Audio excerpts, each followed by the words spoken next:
Salut les collectionneurs, bienvenue sur Baka. Aujourd'hui on se retrouve pour une Gigantic Series, une grande figurine à venir chez Plex.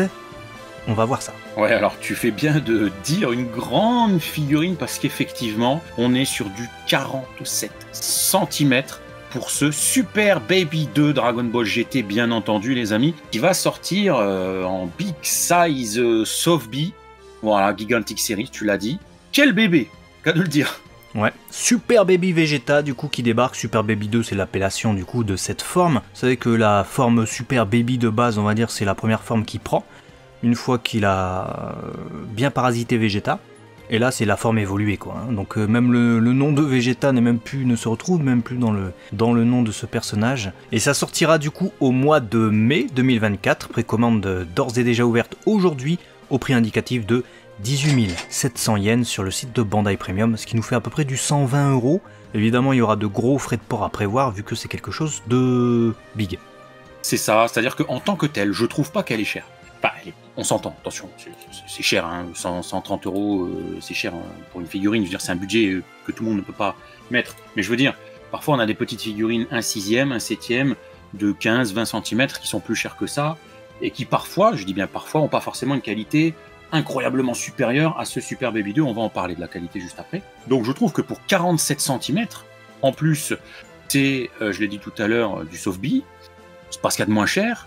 Franchement, je me dis c'est bien, mais tu l'as dit en fait, on va tout perdre en douane et en frais de port, donc bon, c'est un peu con. Parlons de sa beauté du coup, est-ce qu'on est dessus, est-ce qu'on est sur le dos, est-ce que c'est bien peint, est-ce que c'est bien sculpté, parce que c'est bien de dire c'est bien, c'est le personnage, ça fait 47 cm, mais est-ce que ça ressemble à Super Baby 2? Eh ben écoute, ouais, clairement. À première vue, quand on voyait les pics en qualité moyenne, je me suis dit, ah, la pose, les jambes écartées, tout, il va prendre de la place, c'est un peu dommage, surtout si la finition elle est pas ouf. Rappelez-vous qu'il y a des gigantiques, il y a à boire et à manger, il y en a des superbes et il y en a des vraiment très moches. Mais regardez un peu la finition du visage, c'est totalement le personnage. Et alors moi ce qui m'épate c'est que ça nous fait nous dire, mais oui en fait, de cette qualité, aujourd'hui, en grande taille, des figurines de Super Baby, il n'y en a pas. Il n'y en a pas. Baby Vegeta, il n'y en a pas.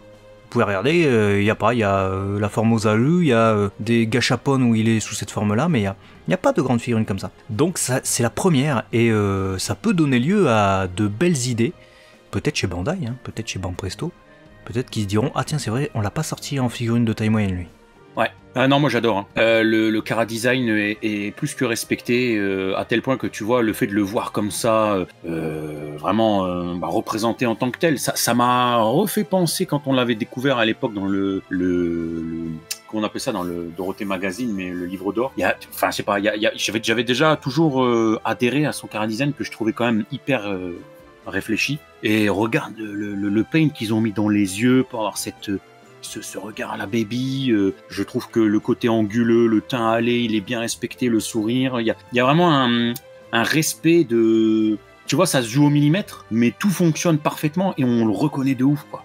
Donc vraiment, le sculpte, le regard, les couleurs choisies, etc., je trouve ça ouf. Si j'ai un bémol, un petit bémol, c'est peut-être, il faudrait le voir en vrai, un poil manque de brush sur certaines parties, peut-être ses bottes, ci et là, peut-être juste son col au corps bleu marine, là, tu vois. J'aurais aimé peut-être un chouïa plus de brush, et encore, il y a l'air d'en avoir, peut-être que on sera surpris en vrai, histoire de renforcer encore plus le fait de dire, putain, c'est un mastodonte, le truc.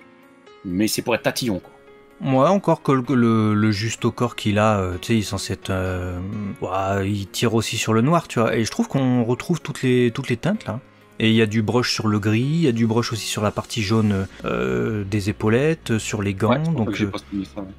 Ouais, donc non, vraiment pas mal. Moi, mon défaut, ce serait les jambes écartées, parce qu'il va prendre de la place, en espérant qu'il n'y ait pas de socle de soutien dégueulasse comme on avait eu, tu sais, pour Bardock ou d'autres figurines, ce serait vraiment immonde. Non, sinon il est vraiment bien. Et le sculpteur, du coup, c'est Hyo. Vous pouvez le retrouver sur Twitter également. Dites-nous ce que vous en pensez dans les commentaires. Vous avez vu que nous, on est plutôt agréablement surpris et on a hâte de le voir débarquer au mois de mai. Clairement. Ce Super Baby 2, en espérant qu'avec lui, il ramène pas mal de bonnes nouvelles et de bonnes idées pour les ayants droit. Voilà. Exactement. N'hésitez pas à partager du coup cette superbe info. Pour le coup, c'est une sacrée info. Et abonnez-vous pour ne pas louper les prochaines vidéos sur Abaka, la chaîne des collectionneurs. À la prochaine. Allez, ciao.